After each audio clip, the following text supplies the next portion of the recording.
السلام عليكم ورحمة الله وبركاته. يوم جديد وفيديو جديد. هعمل ان شاء الله النهاردة احلى واجمل سلطة سهلة جدا وخفيفة كده، متاخدش اي وقت خالص، تنفع بين الوجبات او في العشاء.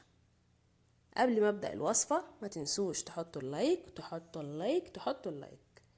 وتشتركوا في قناتي وتفعلوا زر الجرس عشان يوصلكم مني كل جديد. ويلا بينا على الوصفة. ويلا بسم الله نبدأ الوصفة. معايا فجل احمر،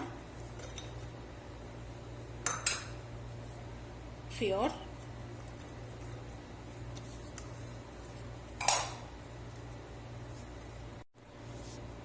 بصل جوانح،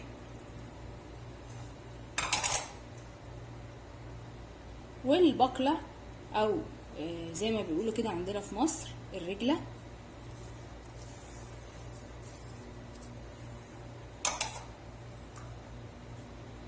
والطماطم.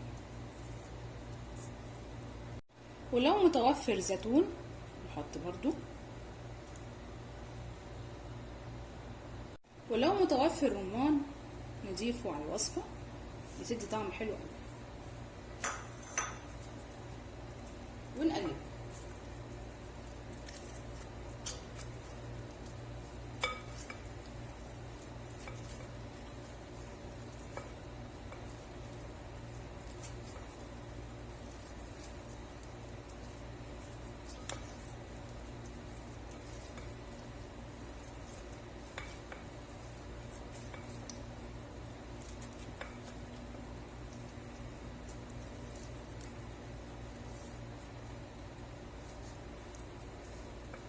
نعمل بقى الدريسنج بتاعها.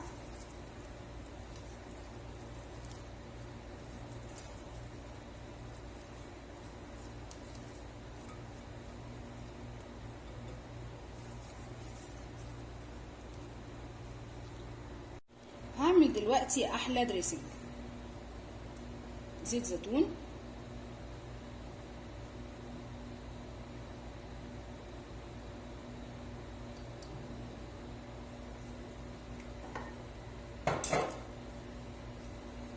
عصير ليمون، سماق، بابريكا، ورشة ملح.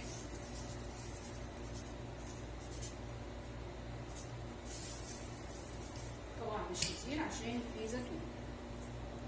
ونخلط كل ده.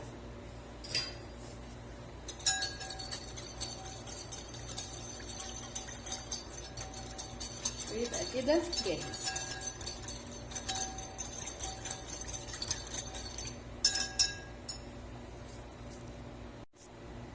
والدريسنج جاهز. احلى سلطة.